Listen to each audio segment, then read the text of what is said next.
안녕하십니까, 이재필입니다. 자, 먼저 시장에 대해서 간략하게 좀 짚어드리면, 지금 내일이 옵션 만기가 되죠. 매달 두 번째 목요일이 옵션 만기인데요. 지금 뭐 거기 옵션 만기를 앞두고 조금 눈치 보기 장세, 뭐 요 정도로 시장은 해석할 수 있을 것 같습니다. 섹터별로도 뭐 방산이나 뭐 이런 쪽들, 조선, 그리고 일부 지금 좀 쉬었던 섹터들, 요런 쪽은 상당히 좀 강하게 움직이는 모습인데, 그 동일 섹터 내의 종목들도 뭐 조금 플러스 나는 종목도 있고 마이너스 나는 종목도 있고 좀 엇갈리는 모습이죠. 자, 요거는 대형주 쪽으로는 내일 옵션 만기 때문에 좀 눈치를 보는 그런 모습이에요. 제가 화면에 좀 열어놓은 게 선물 30분 봉을 좀 열어놨습니다. 보시면 지난주에 너무 좀 이렇게 강하게 급등하는 모습이 나왔죠. 그리고 월요일, 화요일, 오늘입니다.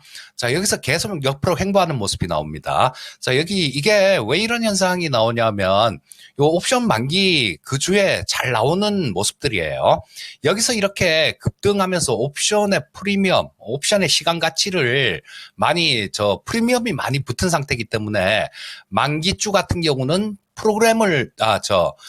프리미엄을 빼는 그런 구간이 나올 때가 많은데 그런 모습이다라고 보시면 될 것 같고요. 자, 근데 여기서 우리 옵션 만기는 내일까지 이르니까 조금 큰 관점에서 좀 말씀을 해드리도록 하겠습니다. 제가 요거 수급 동향을 계속해서 정리를 하는데요. 요건 월별로 이렇게 정리가 된 겁니다. 여기서 보시면 좀 복잡하죠? 복잡합니다. 자, 근데 코스피 시장에서 올해 보시게 되면, 자, 24조 9천억을 외국인들은 순 매수를 했어요. 그리고 지난달에 뭐 한 4조 6천억 정도. 그리고 이번 달도 요거는 어제까지 수급입니다. 어제까지 2조 4,900억 정도, 거의 뭐 2조 5천억 정도 되는 강력한 순매수를 보였죠. 자, 뭐 코스닥 시장도 그렇다고 파는 건 아닙니다. 코스닥 시장에서도 보면 올해 7,900억 정도를 매수를 했는데요. 이게 지금 올해 코스피 시장은 신고가를 가는 모습으로 시장에 반영이 되는 거고요. 코스닥 시장 같은 경우는 조금 좀 코스피에 비해서 많이 미진한 그런 모습으로 반영되는 겁니다. 자, 그리고 여기 보시게 되면 지금 이번 달 만기 관련해 갖고 내일 관련되는 뭐 그런 부분들을 조금 말씀드린다면, 여기 레이쇼 금액, 레이쇼 개수 이렇게 적어 놓은 게 있는데요. 요거는 푸콜 레이쇼라는 걸 얘기하는 건데, 보시게 되면 이번 달에 이 옵션 수급 같은 경우는 선물이나 현물 수급은 제가 월별로 이렇게 끊어서 정리를 하는데요. 옵션 수급은 만기하고 만기를 끊어서 정리를 합니다. 이번물, 그러니까 6월 만기가 지나고 난 다음에 7월 만기까지 내일까지 적용될 수급이겠죠. 자, 지난주 후반 들어서 외국인들이 그때까지만 해도 콜옵션은 매도 포지션이었는데, 지난주 후반 들어서 시장이 굉장히 강한 모습이 나오니까 이들이 손절을 치면서 콜옵션을 지금 260억 정도 누적 순 매수를 보이고 있어요. 자, 이들이 이렇게 누적해서 순 매수를 보이는 게 잘 없습니다. 이때 108억 정도 매수를 했는데요. 그러고 난 다음엔 대부분이 보면 양 매도 포지션이 나올 때가 많죠. 자, 여기서 한 가지 더 보게 될 거는 푸콜 레이쇼 쪽이 금액 기준으로 푸콜 레이쇼를 따져보면 한 81 정도 수준인데요. 100 아래에 있는 거는 이 콜옵션에 대한 거래가 많았다라는 얘기입니다. 자, 80이라는 거는 콜옵션에 대한 거래가 풋옵션에 대한 거래보다 월등히 많았다라는 걸로 해석할 수 있는 거예요.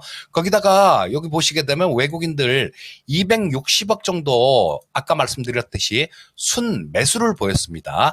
자, 이 얘기는 내일 옵션 만기 관련해서도 시장에 그렇게 큰 충격을 주지 않을 가능성이 많다라는 얘기로 해석할 수 있고요.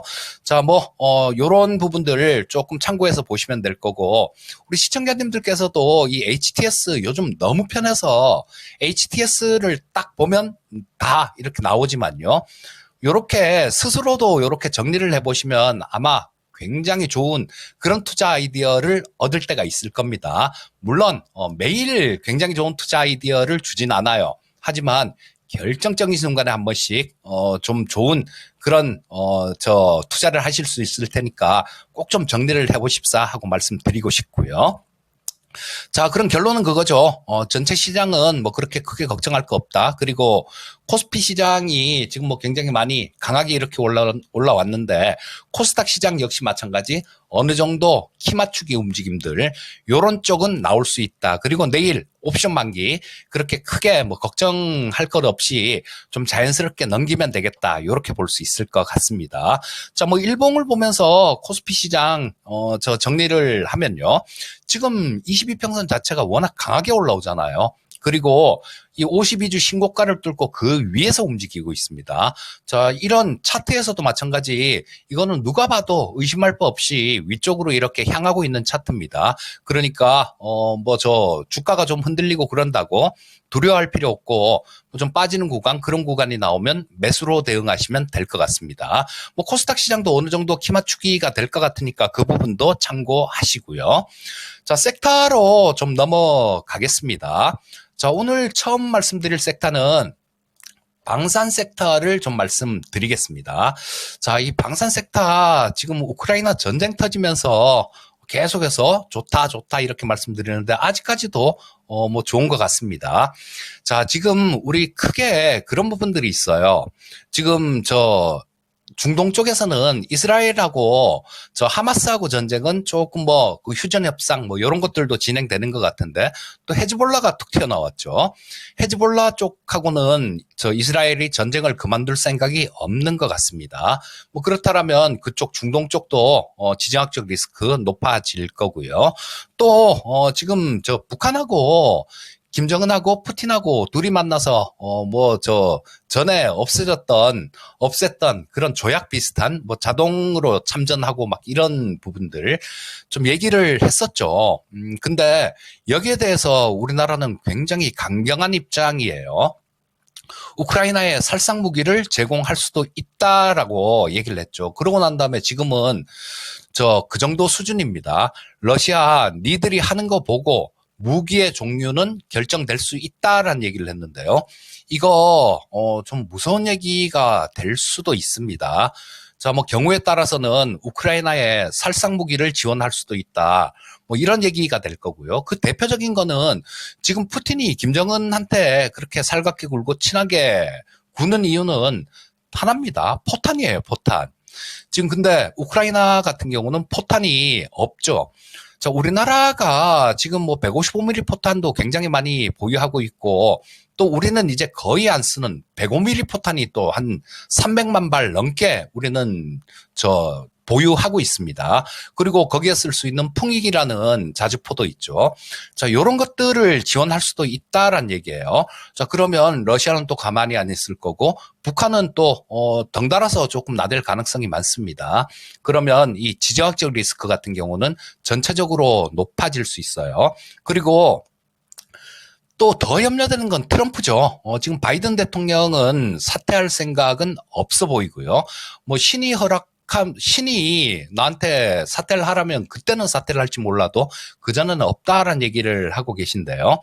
자, 그렇다면 트럼프가 당선될 확률이 좀 더 높아진 상황이겠죠. 트럼프는 대표적으로 이 방위비 관련해서 우리나라에도 전에 요구했던 게 방위비 5배 올려라. 이렇게 요구를 했었죠. 자, 이것도 따지고 들어가면 트럼프 얘기는 전혀 엉터리 얘기가 해당이 되겠지만 지금 그런 얘기를 하려는 건 아니고요. 또한 나토 국가에 대해서도 망발 수준의 얘기를 합니다. 야, 니들도 방위비 분담금 안 올리면 우리 러시아가 니들 때려도 우리는 모른 척 할 거야. 이런 얘기까지 합니다. 그러니까 지금 유럽 각국에서도 트럼프가 당선될까봐 굉장히 전전긍긍하고 있는 상황이에요. 자, 그렇다면 지정학적 리스크하고 트럼프 리스크들 이런 것들을 고려해 본다라면 아직까지도 방산 쪽은 신경을 써야 된다라는 결론이 나오죠. 자, 첫 번째 말씀드릴 종목은 LIG 넥스원인데요. 이 LIG 넥스원은 우리 시청자님들께 지금 쫓아가세요. 라는 차원에서 말씀드리는 게 아니라요. 작년에 여름에 들어갔던 거는 지금 뭐 7만 원대 여기 들어갔으니까 이때보다 한 3배 정도가 올라왔습니다. 그리고 작년 가을에 들어간 것도 마찬가지예요. 요거는 작년 가을에는 야인 시대에서 또 추천을 해드리면서 같이 좀 이렇게 들어갔었는데요. 그때 들어간 거는 제가 150% 수익률로 리뷰를 해드렸습니다. 근데 그러고 난 다음 리뷰를 못 해드렸어요. 실전에서 하고 있는 거를 말씀드릴 겁니다. 자, 이날이요. 제가 생각해도 정말 귀신같이 좀 드러낸 것 같은데 이날 7월 1일이죠. 이날 여기서 매수한 부분들은 원금 회수했습니다. 원금 회수했고 그다음에 뭐 최근에 매수한 거 이때 매수한 것도 여기서 절반 차익 실현을 했어요. 왜냐하면 뭐 더 갈 자리는 있을 것 같습니다. 하지만 그렇게 한 이유는 뭐 다른 쪽들도 노려볼 수 있는 그런 종목들이 충분히 있기 때문에 그랬고요. 이 LIG 넥슨은 아직까지 재료가 남았습니다. 림팩 군사훈련 지금 실시 중인데요. 여기서 대한미사일 비공을 실사격을 했을 수도 있어요, 벌써. 지금 훈련 중이니까. 그래서 여기서 성공적으로 실험이 됐을 경우에는 미국 수출길이 열릴 겁니다. 그리고 또 한 가지는 고스트 로보틱스, 미국의 사족 보행 로봇 기업인데요. 요거는, 군용으로 납품하고 있는 기업입니다. 이달 말까지 인수를 완료할 예정이에요. 그렇기 때문에 신규로 쫓아 들어가십사 하는 말씀은 아닙니다. 하지만 보유하고 계신 분들, 많이 말씀을 드렸으니까 보유하고 계신 분들도 계시겠죠. 그분들 같은 경우는 오늘 말씀드린 부분들, 요런 부분들 참고하셔갖고요. 많이 남았으면 원금 회수 정도 하는 겁니다. 그렇게 하고 나머지는, 좀 더 길게 들고 가면서 좀 더 큰 수익을 노려보시면 좋을 것 같고요. 자, 지금, 이 LIG 넥슨은 한국 대표 유도 무기 업체고, 자, 그럼 한국 대표 전투기 업체를 한번 볼까요? 자, 한국 대표 전투기 업체는 한국항공우주입니다. 지금 이 방산주들 중에 가장 못 오른 게 한국항공우주예요. 자, 뭐 그런 부분들이 좀 있었죠. 저쪽 인도네시아 쪽이 우리나라하고 KF-21 공동 개발을 하기로 했는데 그러면서 기술도 유출, 이런 부분들도 지금 조사 중입니다. 이래저래 조금 시끄러운 그런 면들이 있고, 또 인도네시아 쪽에서 방위비도, 공동 개발비도 깎아줘라. 우리 기술 그리고 조금만 주면 된다. 이런 얘기를 하면서 좀 말도 안 되는 억지를 부리고 있고, 또 한 가지는 횡령 관련되는 그렇게 크진 않습니다. 1억 9천 정도 되는데 그게 판결 나온 게 있더라고요. 오늘 1억 9천 정도 거기에 대해서 유죄 판결이 나왔던데 이런 부분들도 주가를 못 올라가게 하는 요인이 됐던 겁니다. 자, 근데 이 주식 같은 경우는 LIG 넥슨도 전에 추천드릴 때 향후에 이런 모멘텀들 있어요라고 얘기를 하면서 추천을 드렸었는데요. 한국항공우주 같은 경우는 어떤 모멘텀이 있을까요? 페루 쪽 모멘텀이 있습니다. 일단 페루 쪽에 FA50 20대 정도 그쪽에서 현지에서 제작하는 그런 형태로 수출을 할 것 같은데 FA50 페루 쪽에 20대 정도 수출하는 모멘텀 좀 있으면 이제 본계약 나오지 않을까 싶은 생각이 들고요. 또 한 가지는 우리 KF-21 차세대 전투기에 대해서 관심을 갖고 있는 국가들이 굉장히 많아요. 인도네시아가 저렇게 목리를 부리니까 폴란드 쪽에서도 같이 했으면 하는 그런 좀 운을 띄운 적이 있고요.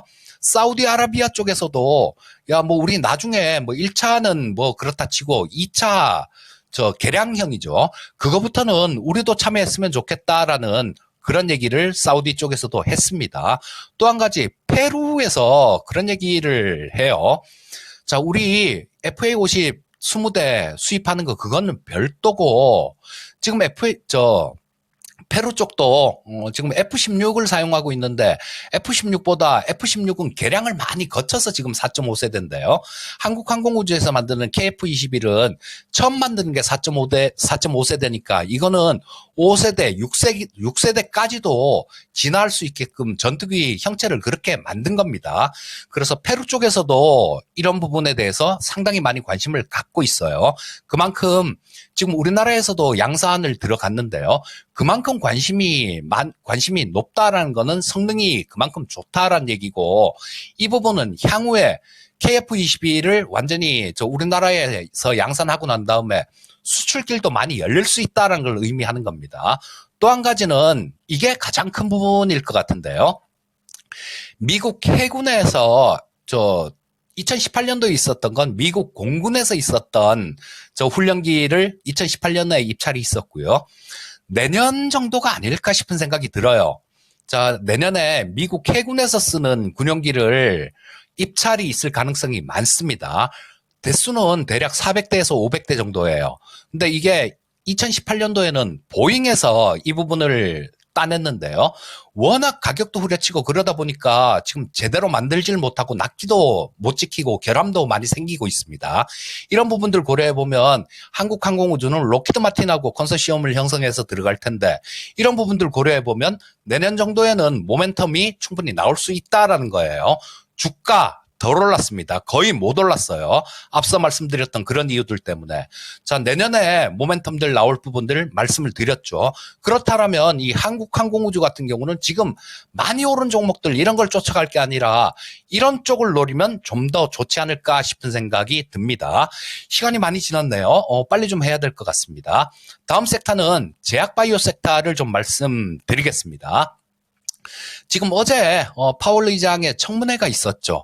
거기서 파월 의장은 지금 고금리를 지속했을 경우에는 경기에 부담을 줄 수도 있다라는 얘기를 했어요. 이 얘기인즉슨 오늘도 청문회가 있지만요. 오늘 하는 얘기는 어제 했던 얘기 거의 반복하는 수준이 될 것 같습니다. 이 얘기인즉슨 9월 달에 금리를 인하할 거라는 거, 이런 부분들을 얘기한다라고 저는 생각합니다. 그리고 지금 이달 말 7월 말 8월 초에 연준 통화정책회의가 있는데요. 거기서도 마찬가지로 9월 달에 금리를 인하를 하는 그런 시그널을 줄 것 같아요. 또 이 부분을 금리 인하는 9월 달 금리 인하는 봄부터 말씀드렸는데, 제가 미국 대선 얘기하면서 이 부분은 많이 말씀을 드렸는데요. 자, 9월 달에 금리 인하를 하게 되면 그 다음에 연준 회의는 미국 대선 이후입니다. 그러니까 9월 달에도 금리 인하를 하면서 한 번 더 인하를 할 수 있다라는 그런 시그널을 줄 가능성이 되게 많아요. 자, 그러면 시장은 이제는 통화정책 완화기로 접어드는구나 하고 환호할 가능성이 많습니다. 거기서 가장 수혜를 받을 수 있는 부분은 2021년도에 고점을 찍고 3년간 고생을 시킨 제약바이오 섹터가 수혜를 받을 가능성이 굉장히 높아요. 자, 첫 번째 종목은 삼성바이오로직스입니다. 지금 올해 1, 2, 3공장 풀가동하고 있습니다. 내년에는 4공장도 풀가동을 할 거예요. 자, 그렇다면 이 삼성바이오로직스 같은 경우는 다른 부분들 다 감안을 안 하더라도 실적 하나만 봐도 엄청나게 늘어나는 모습이 나올 거다라는 겁니다. 그리고 미국에서 생물보안법 지금 아직까지 통과는 안 됐지만요. 이 부분을 통과를 시킬 것 같아요. 그러면 잠재적인 강력한 경쟁자인 중국의 우시바이오는 떨어져 나갈 가능성이 되게 높습니다. 자, 요런 부분들을 고려를 하시면 삼성바이오로직스 같은 종목들 좀 차분하게 노려보시고요. 매수하셔갖고 올해 말 정도까지만 들고 간다? 이렇게 생각하시면 굉장히 좋은 수익을 얻을 수 있을 것 같습니다. 그리고 요거는 바이오 쪽은 트럼프가 돼도 이쪽은 좋을 수 있는 그런 섹터입니다. 자, 그렇게 보시면 될 거고, 또 한 종목 말씀드리면 또 다른 종목은 툴젠을 다시 한번 말씀드릴 텐데요. 요거 저를 되게 좋아해 주시는 시청자님이셨던 것 같아요. 자, 저는 되게 좋아하지만 이 툴젠에 재무제표가 안 좋다 이렇게 말씀을 해 주시는 분이 계셨는데요. 맞습니다. 재무제표 별로 안 좋아요. 하지만 그 부분을 볼 필요가 있어요. 핵심이 뭔가, 지금 미국 특허 유전자 가위 크리스퍼-카스9에 대한 미국 특허 심사가 지금 진행 중이죠. 자, CVC 그룹하고 브로드라는 그룹, 이 두 그룹에서 지금 준결승 중입니다. 툴제는 결승전에 올라가 있고요. 근데 이쪽에서 1차에서는 브로드가 이겼어요. 자, CVC는 뭐, 저, 노벨상 받은 분도 포함이 돼 있고, 샤르팡티에 하고 다우드나죠. 그 두 분이 포함돼 있고, CVC는 장펑 같은 분들이 포함이 돼 있는 그룹인데, 1차에선 브로드가 이겼기 때문에 2차에서도 브로드가 이길 확률이 75% 정도 됩니다. 근데 여기서 브로드가 이길 확률이 75% 정도가 된다라면 지금 5월 7일 날 최후 변론이 끝났어요. 그럼 지금 한 2달 정도 지났네요. 판결이 나올 때가 거의 됐다라는 겁니다. 자, 그러면 여기서 보시듯이 재무 구조 되게 안 좋은데요. 자, 올해 3월 달 기준으로 보시면 630억 정도의 유동 자산이 있고요. 그중에 현금 및 현금성 자산이 315억, 또 기타 금융 자산이 363억 정도를 보유하고 있습니다. 당장은 문제될 게 없다라는 거예요. 자, 그러면 여기서 브로드가 이기면 좀 원만한 합의로도 갈 수 있을 것 같으니까 그런 부분들을 노려보신다라면 이 툴젠 요거는 말씀드렸듯이 25%에 안 될 확률도 존재하는 겁니다. 그러니까 내가 감당할 수 있는 리스크를 감당할 수 있는 그 정도의 수준, 그 정도의 수준만 좀 비중을 갖고 가시길 바라겠고요. 하여튼 이거는 제대로 크게 되면 엄청나게 클 수 있는 기업이다라는 거, 그 부분 알고 투자하시면 좋을 것 같습니다. 자, 다음은 반도체 섹터 좀 하나 보겠습니다. 자, 일단 이 반도체 섹터도 지금 뭐 많이 오른 쪽들은 고생시키는 애들이 많죠. 그래서 섹터 내에서 순환매를 대비할 필요가 있는데 길목 지키기가 좋을 것 같습니다. 첫 번째 말씀드릴 종목은 심텍을 좀 말씀드리고 싶은데요. 자, 이 기판주들이 거의 못 움직였어요.